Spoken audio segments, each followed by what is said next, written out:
پہلے تو میں ایک وضاحت کر دیتا ہوں کہ جو جادو کے والے سے بات ہوئی کہ جو ساحر کی صدا ہے، بعض ائمہ مجتہدین کے نزدیک ساحر کی یعنی جادوگر کی صدا یہ ہے کہ اسے قتل کر دیا جائے۔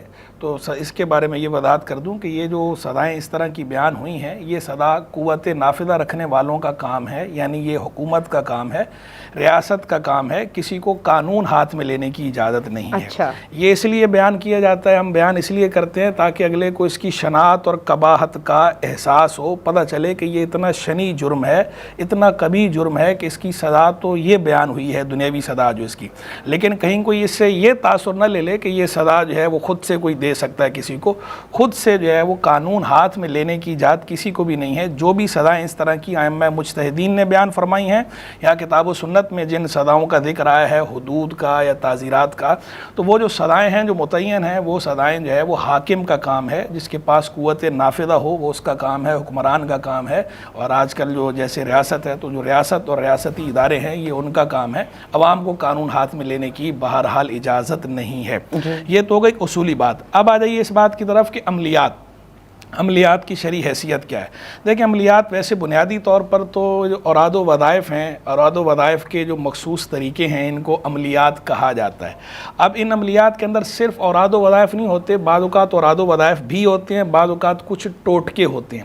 تو ٹوٹکے ہوں یا اوراد و وظائف ہوں، جو چیز پڑھی جا رہی ہے یا لکھی جا رہی ہے یا جو عمل کیا جا رہا ہے، جو ٹوٹکا ہے، ان کا شرعی طور پر جائز ہونا ضروری ہے۔ اگر وہ شرعی طور پر جائز ہو، فی نفس ہی وہ ٹوٹکا غلط نہ ہو، یا جو چیز پڑھی جا رہی ہے یا لکھی جا رہی ہے وہ غلط نہ ہو، یعنی کفریہ نہ ہو، شرکیہ نہ ہو، اس کے اندر کوئی ایسا جملہ یا لفظ یا کلمہ نہ ہو کہ جو کہ کتاب و سنت کے منافی ہو، یا مجہول المعنی نہ ہو۔ مجہول المعنی کا مطلب یہ ہے کہ ایسے الفاظ نہ ہوں جن کے معنی معلوم نہ ہوں، کیونکہ ایسے الفاظ میں یہ اندیشہ ہوتا ہے کہ ہو سکتا ہے اس کا معنی کفریہ یا شرکیہ ہو، چونکہ معلوم نہیں ہے معنی اس کا، تو لہذا اس سے اجتناب کیا جائے۔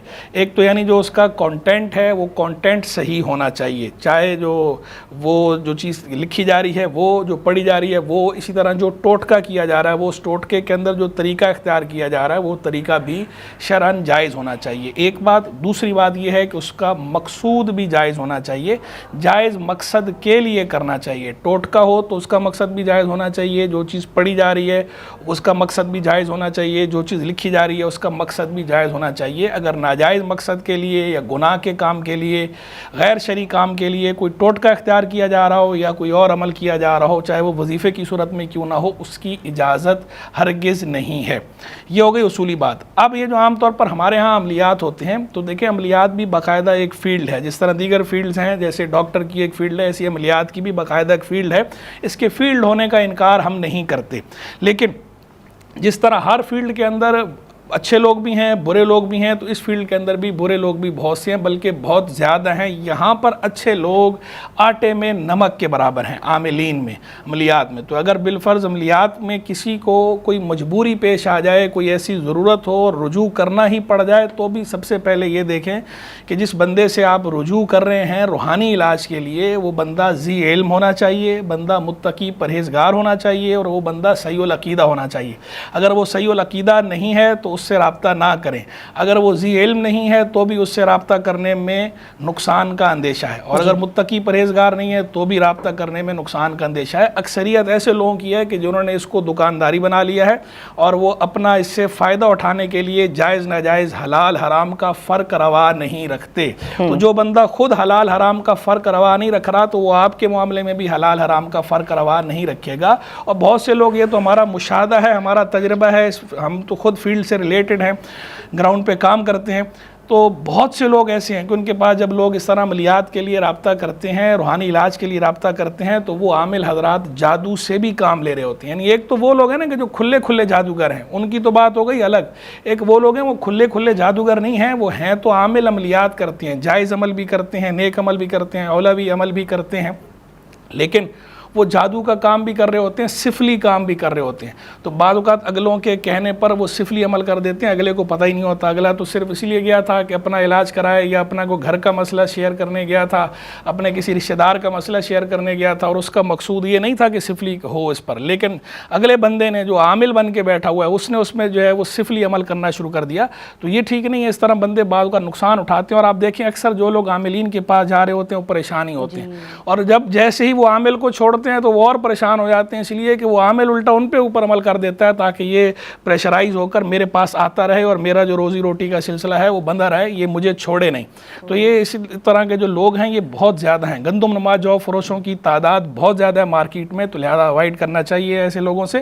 اور آپ خود جو ہے وہ کتاب اللہ میں جو آیات ہیں، جو صورت ہیں، معوذتین ہیں، وہ پڑھیں، آیت الکرسی پڑھیں، زبردست دعا کریں. کسی اللہ والے سے، نیک صالح بزرگ سے جو ذی علم ہو اور باعمل و متقی پرہیزگار ہو، اس سے دعا کا کہیں، دعا کرائیں. گھر میں والدین سے دعا کرائیں تو دعائیں ماں باپ کی دعائیں لگتی ہیں، استادوں کی دعائیں لگتی ہیں، نیک لوگوں کی دعائیں لگتی ہیں، اپنی دعائیں بھی کام آتی ہیں. اللہ سے دعا مانگیں. اس طرح کے عاملین کی روزی روٹی بڑھانے کا سبب نہ بنے، اور وہ اس طرح جو لوگوں کو ٹھگتے ہیں اس کے اضافے کا باعث نہ بنے.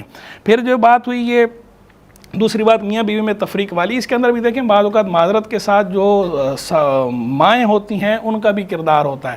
ماؤں کے جب ان کے بچوں کی شادی ہوتی ہے تو ان کو لگتا ہے کہ میرا بیٹا جو ہے وہ میری بات کم سن رہا ہے، بیوی کی بات زیادہ سن رہا ہے. اب وہ پہنچ جاتی ہیں کسی عامل کے پاس، وہ کہتی ہیں کہ جو میری بہو ہے اس نے میرے بیٹے کو کیپچر کر لیا ہے، پتہ نہیں کیا کھلا دیا ہے، کیا پلا دیا ہے، کیا بات کر دی ہے، وہ سارا اس کی باتوں میں آ گیا، میری بات نہیں سنتا.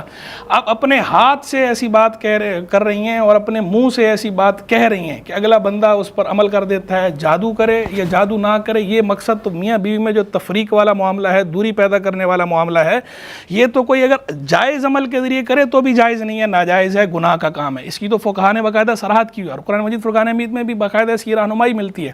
تو بعض اوقات مائیں خود غلط فہمی کی بنا پر یا بچے کی محبت میں زیادہ گرفتار ہو کر اس طرح کے کام کر دیتی ہیں، میاں بیوی میں تفریق کا باعث بن جاتی ہیں. تو ماؤں کو تو اور زیادہ احتیاط کرنی چاہیے. جو دوسرے لوگ ہیں ان سے تو کیا جو ہے بندہ شکوہ کرے. بعض اوقات مائیں خود اس طرح اپنے ہاتھوں سے گڑھا کھود دیتی ہیں اپنی اولاد کے لیے. تو آپ ماں ہیں اور آپ کے بچے کی اگر شادی ہوئی ہے تو وہ اس کی بیٹی ہے، آپ کی بہو ہے، اس کی بیوی ہے. تو آپ اس کا خیال رکھیں کہ وہ بھی رشتہ ہے اس کا. جس طرح آپ اس کی ماں ہیں تو وہ اس کی بیوی ہے. جس طرح آپ کے حقوق اللہ نے اس پہ رکھے ہیں تو اس کے حقوق بھی اللہ نے اس پہ رکھے ہیں. تو کسی پر ظلم نہ کریں اور زیادتی نہ کریں. اولاد ہونے کا مطلب یہ نہیں ہے کہ آپ اولاد پہ جیسے چاہیں تصرف کرنا شروع کر دیں یا زیادتی یا ظلم کرنا شروع کر دیں. اس کی اجازت نہیں ہے.